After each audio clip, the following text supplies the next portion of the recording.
Yo à tous et à toutes, c'est Arkéz, on se retrouve pour une toute nouvelle vidéo actu numéro 4 si je dis pas de bêtises sur les 3 grosses nouveautés qu'il y a eu dans les 2 derniers patchs. Il y a eu 2 patchs entre aujourd'hui et hier avec plusieurs choses intéressantes, plusieurs améliorations, petits changements, etc., etc. Je vais vous les présenter une à une.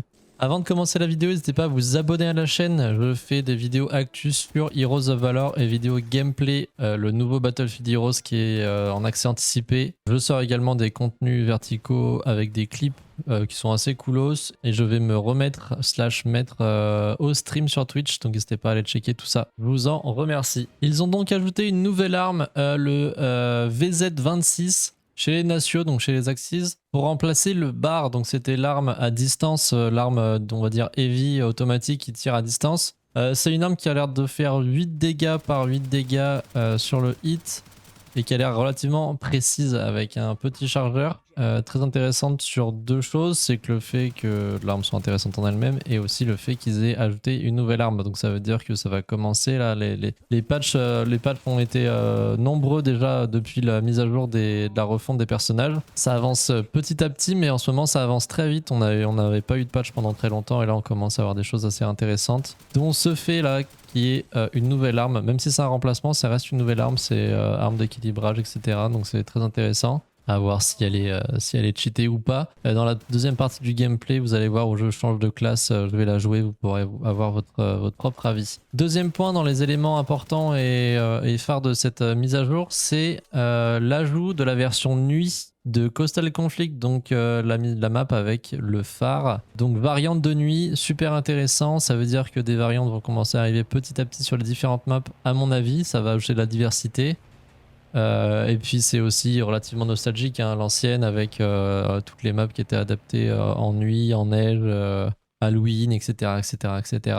Donc super cool, en plus la map je trouve qu'elle rend vraiment bien. Je vous mets rapidement un petit clip où je me balade dans la map, vous allez voir ça. Donc ça c'est vraiment cool, c'est pareil, hein, c'est des choses qui peuvent que annoncer du lourd en fait sur l'évolution du jeu.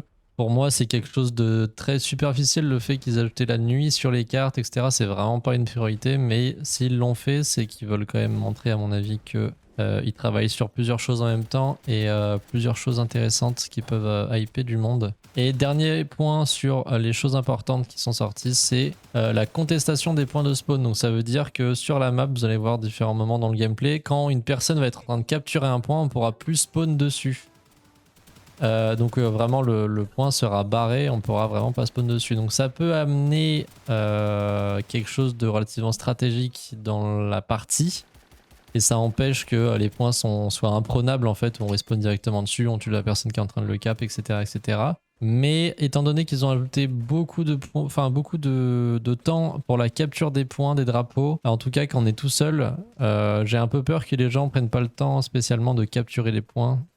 De capturer les points parce que c'est trop long, etc. Mais en plus, si on peut pas respawn dessus, voilà, je pense que ça peut concentrer le combat ailleurs que sur les points. Je sais pas, il y a un truc qui peut être arrangé. Je sais pas si vous voyez ce que je veux dire, mais je pense que ça peut modifier l'emplacement du combat à cause des non-spawns. D'autant plus que le point est plus long à capturer. Donc on va voir ce que ça donne. On verra bien, peut-être selon les maps ça rendra bien et d'autres ça rendra moins bien.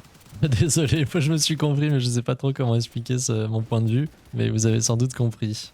Petit point, encore une fois, un nouvel effet visuel donc sur le shield avec le heavy cette fois-ci. On a eu la refonte de l'effet visuel des flammes et du heal. Maintenant, c'est celui du shield, donc j'ai l'impression qu'ils l'ont un peu 3D-difié.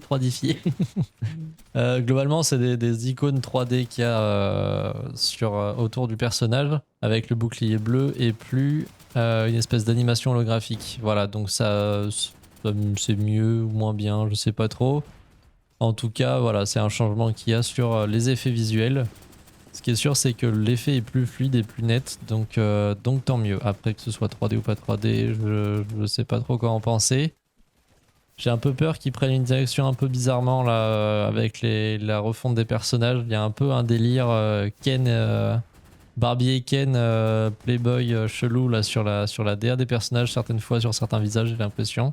J'ai un peu peur que ça parte dans une direction moins cartoonesque et plus réaliste, mais pas à modeler quoi. Enfin, il y a un truc un peu bizarre. Il y a un truc un peu bizarre. Donc si en plus de ça, ils ajoutent que des éléments 3D sur les effets visuels, ça risque d'être un peu bizarre l'addition de toutes ces choses-là. Mais pour l'instant, c'est que mon ressenti à chaud. On va voir petit à petit ce que ça donne. D'ailleurs, dans les points importants, ils ont changé un petit peu la dynamique du personnage quand il se déplace. Donc j'ai l'impression que le personnage est moins figé sur l'axe de la caméra, ce qui permet que le personnage soit un peu plus smooth au déplacement. Et le ressenti est pas trop mal, j'aime bien le ressenti que ça donne. On a l'impression d'être plus stable sur les déplacements, beaucoup moins rigide, plus smooth dans les gauche-droite, etc. À savoir que quand on vise, le personnage se réaxe tout de suite, il n'y a pas de décalage ou quoi si on bouge vite vers la gauche ou vers la droite. À partir du moment où on vise, ça va se réaxer. Pour les petites choses du patch note, donc la capture dans le mode rocket, la capture en solo a été réduite, donc c'est beaucoup plus long de capturer la roquette, on peut plus y passer vite fait pour la choper. Même chose du coup comme je disais tout à l'heure sur les drapeaux, c'est beaucoup plus long de capturer un drapeau, donc j'ai peur que ça amène des choses un peu plus négatives, mais en tout cas tout seul c'est long, donc peut-être faut amener plus de gameplay, de coopération pour les captures de drapeaux si c'est plus rapide. En tout cas en solo c'est très très long, faut vraiment avoir que ça à foutre de sa game, c'est que mon avis personnel. Réduction des dégâts du car et du Lienfield, donc réduction des dégâts veut dire aussi cadence de tir un peu plus rapide. J'ai pas trop testé parce que j'aime pas trop le feeling qu'il y a avec les snipers, j'ai l'impression que la visée est pas bien axée, etc. Quand on vise à la lunette, je suis vraiment pas fan, mais globalement ça évitera de se prendre des gros headshots méga vénères à mon avis.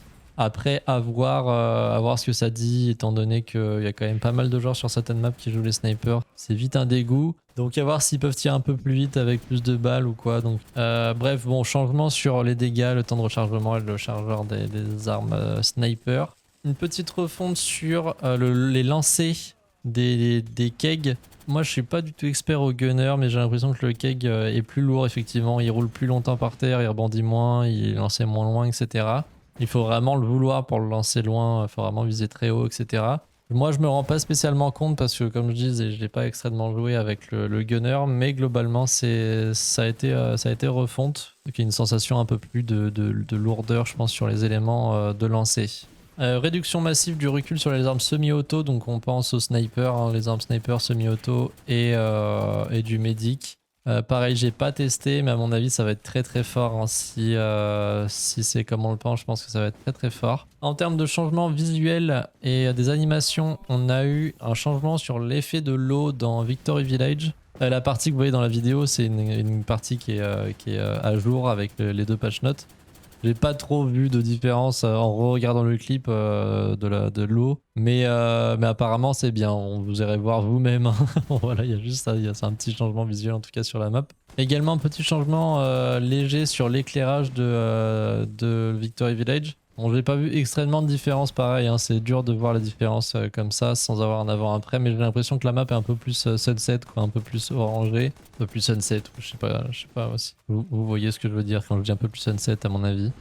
Petit changement encore une fois sur le pop-up des kills qui disparaît un peu plus lentement et le nouveau kill s'affiche en plus grand. Donc c'est cool, ils adaptent un petit peu aussi ça parce que je trouvais ça vraiment claqué comment ils l'ont sorti à la grosse mise à jour avec la refonte des personnages il y a quelques jours. Donc ils améliorent petit à petit hein, pour que ce soit le plus smooth possible, même si encore une fois, bon voilà, les petites têtes de mort en haut de l'écran c'était pas trop mal finalement quand on y repense. Quelques animations patchées au niveau des rechargements de certaines armes et positionnement des mains de certaines armes pour que ce soit mieux placé, que les doigts soient mieux placés sur le rechargement, sur la tenue du personnage, etc. L'épaisseur des jambes des personnages ont été également un petit peu ajustées. Je pense qu'il faudrait qu'ils adaptent un petit peu la 3D encore des personnages. Déjà pour qu'il y ait une différence entre les deux équipes. Qui sont un peu plus marqués à mon avis, mais aussi parce qu'il y a certains membres, ils sont énormes par rapport au reste, ils sont un peu trop cubiques. À mon avis, il faut faire quelque chose de plus smooth. Et résolution du bug avec les balles enflammées qui est resté active visuellement sur les autres armes et également les emotes. Il y avait un espèce d'effet visuel invisible, transparent sur les armes qui ont un emote avec les balles enflammées. Donc ça c'est résolu. Je pense que j'ai tout dit, j'espère que c'était pas trop long, j'ai essayé de faire un petit condensé des choses les plus importantes, mais j'espère que c'était pas trop long en tout cas au niveau de mon monologue. N'hésitez pas à me dire dans les commentaires ce que vous pensez de la vidéo et ce que vous pensez de ces patch notes. J'espère avoir été clair et que j'ai dit les choses les plus importantes pour vous et que le gameplay vous a plu également. C'était une petite partie d'aujourd'hui. Partie totalement normale, il n'y a pas de truc exceptionnel, mais c'était assez cool de rejouer sur le patch note avec les bugs résolus. Bon, j'ai vu qu'il y avait des bugs encore avec la moto, là ils ont encore bugué la moto, je sais pas comment ils se démerdent. Mais bon, globalement, la moto est encore buggée si jamais elle se téléporte un petit peu, le bruit est buggé. Mais voilà, enfin bref, si vous avez kiffé la vidéo, n'hésitez pas à vous abonner à la chaîne, aller voir mes autres réseaux et mon Twitch sur lequel je vais réaliser des streams, ça fait plaisir. Moi je vous souhaite une bonne journée, une bonne soirée et à la prochaine. Ciao ciao.